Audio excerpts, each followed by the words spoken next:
Kargil hey காரக்குடியிலே காரக்குடினா Karaikudi Tamil Nadu I told Kargil city Tamil Nadu city my தொகுதி சார். I stand there. ஜெயிச்சியா? தோத்துட்டேன். இங்க நீங்க வந்தாலே ஜெயிக்க முடியாது, நாங்க ஜெயிக்கிறது. lakhs of people ஹே இருக்கிற லட்சம் மக்களும் எனக்கு ஓட்டு போட சொல்றாரு. Reserve bank of India hey reserve bank of காரைக்குடியில demonetisation indeed happen in India hey. Demonetisation நடந்தப்போ நான் காரைக்குடி மாத்தி கொடுத்தேன். காரைக்குடி கட் ஹே இல்லனா I nicely beat you hey. Sorry. In India hey. உலகத்துல எங்க இருந்தாலும் காரைக்குடிக்கு தான் முக்கியத்துவம்ங்கறாரு. அண்ணா இன்னைக்கு வேட்புமனு தாக்கல் செய்ய போறாங்க. அதனால உனக்கு என்ன? நீங்க கொஞ்சம் பணம் கொடுத்தீங்கன்னா நான் தேர்தல் நின்றுவேன். எது நீ தேர்தல் நிக்கிறியா? ஆமாண்ணே சும்மா தானே இருக்கேன் நான் நின்னே. ஏண்டா சும்மா இருக்கிறவன் எல்லாம் தேர்தல் நிக்கணுமா? தேர்தல் நிக்கிறதுக்கு ஒரு மரியாதையே கிடையாதா? தெருவில் நிக்கிற நாய் நீ தேர்தல் நிக்கணுமா? ஜனநாயக நாட்டுல யார் வேணாலும் தேர்தலில் நிக்கலாம்னே. அது சரி, யார் வேணாலும் நிக்கலாம். ஆனா ஓட்டு போடுறது ஜனங்க தானே. உனக்கு யாரா ஓட்டு போடுவா? ஏன் இன மக்கள் எனக்கு ஓட்டு போடுவாங்கண்ணே. ஓ இன மக்கள் யாருமே இந்தியாவில் இல்ல, எல்லாரும் ஆப்பிரிக்காவில் இருக்காங்க. நாய், பன்னி, எருமை, பேய், பிசாசு இதெல்லாம் ஓட்டு போட்டா நீ ஜெயிக்கலாம். ஆனா அதுகளுக்கெல்லாம் ஓட்டு உரிமை இல்லையே. விளையாடாதீங்கண்ணே. நீங்க மட்டும் பணம் கொடுத்தீங்கன்னா நான் டிக்கெட் வாங்கிடுவேன். உன்ன மாதிரி அரை டிக்கெட், கால் டிக்கெட், முக்கால் டிக்கெட், பிளாக் டிக்கெட் இதுகளுக்கெல்லாம் டிக்கெட் கொடுத்தா நாட்டுக்கே டிக்கெட் வாங்கிட வேண்டியது. நாட்டை விடுங்கண்ணே. நான் மட்டும் ஜெயிச்சு வந்தேன்னா வந்தீங்கன்னா நம்ம கிராமத்தை இந்தியாவோட எனக்கு உயிரை கொடுத்து போராடுவேன். இப்போ நம்ம கிராமம் இந்தியாவுக்குள்ள இல்ல. சைனா பார்டர் இருக்கா? அது எனக்கு தெரியாது. இல்ல ரஷ்யா பார்டர் இருக்கா? இல்ல பாகிஸ்தான் பார்டர் இருக்கா? இப்போது நான் எதிர்கட்சிக்காரர்களை பார்த்து கேட்டுக்கொள்ள ஆசைப்படுகிறது. அவங்கள பார்த்து கேட்கணும். சும்மா கேட்கறத இப்ப நான் உனக்கு கேட்டதான நாளைக்கு மேடை போட்டு அவனு கேட்பேன். ஜனங்களுக்கு பொழுது போக வேண்டாமா? அதுக்கும் பேங்க் திறக்கிறதுக்கு என்னங்க சம்பந்தம்? என்ன நீ அர்த்தமெல்லாம் பேசிட்டு இருக்க? கல்யாணம் வெளியே சவால் விட்டுருக்கானுங்க, அர்ச்சனைக்கு பதிலாக அறிக்கை விட்டுருக்கானுங்க. நேற்று ஒரு கல்யாணத்துக்கு போயிருக்கேன், கட்சிக்காரன் பேசுறேன்.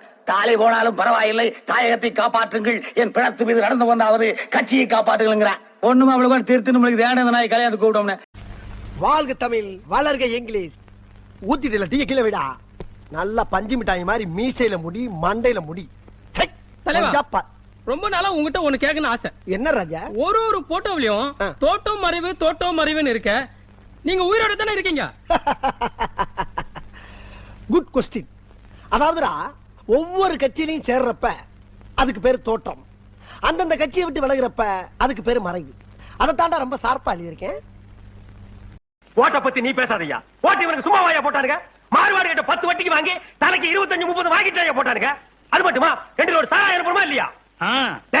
ஓட்ட நீங்க போட்டேன்னு சொன்னதை விட ஓட்ட வித்தேன்னு சொல்லுங்கடா. இன்னும் 5 வருஷத்துக்கு ஓட்ட பத்தி பேசுறதுக்கு உங்களுக்கு யோக்கியதே இல்லடா. வேணும்னா அடுத்த எலெக்ஷனுக்கு சாமி ஒரு ஓட்டுக்கு 5-10 போட்டு கொடுங்கன்னு கெஞ்சுங்க, நாங்க செய்யறோம். அது ஜனநாயக மக்களாட்சி. என்னப்பா? ஆமா இப்படித்தான் சொல்றீங்க. போன எலெக்ஷனுக்கு எங்க ஏரியாவுக்கு பணம் தான் வந்து தவிர சாராயம் வரவே இல்லைங்க. கொடுத்த பணத்துல கூட இந்த 10 ரூபா கமிஷன் எடுத்து கொடுத்தாரு. உங்களை மாதிரி ஆட்கள் இருக்கிறதால ஓட்டுக்கு இருக்கிற மரியாதையே போயிடுச்சு. ஓட்டுங்கிறது 5க்கும் 10க்கும் சாராயத்துக்கும் விற்கிற பொருளாயா? அது மனுஷோட தன்மான பிரச்சனையா?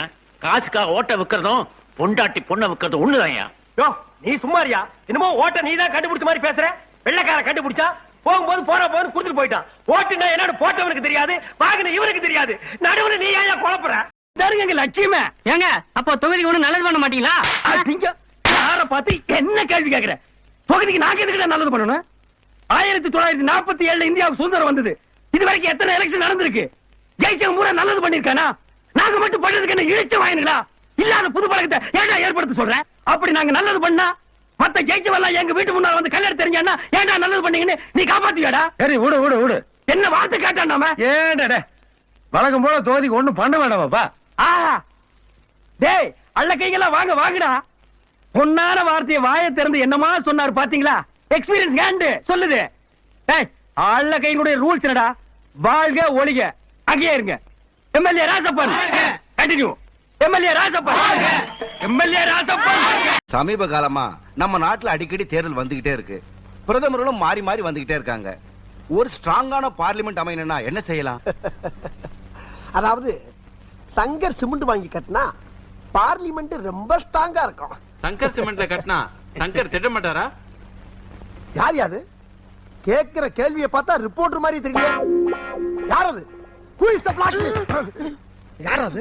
என் மச்சான் தலைவா. ஆமா அவன் எதுக்கு இங்க வந்தா? பிரஸ் மீட்டிங் பார்க்கணும்னா அதான் கூட்டு வந்தேன். ஏண்டா பீச்ல மீட்டிங் நடக்கிறப்ப ஒரு நாயை காணோம், இந்த மீட்டிங் ஆள் கூட்டி வந்திருக்கியா? அதான்டா பண்ணி மேய்க்கிறவன பூரா பக்கத்துல வச்ச பத்தியா என் புத்திய சப்பல்ஸ்ல அடிக்கிறான். அடுத்த கேள்வி. ஐயா, நிறைவான ஒரு கேள்வி. இப்போ நீங்க ஒரு அரசியல்வாதி, ஆட்சிக்கு வந்தா என்ன செய்வீங்க மக்களுக்கு? எனக்கு தெரிஞ்சு மெயினா நான் ஒழிக்க வேண்டியது மது ஒழிப்பேன். நீங்க யாரும் நம்ப மாட்டீங்கன்னா ஒழிச்சு வச்சிருக்கீங்க.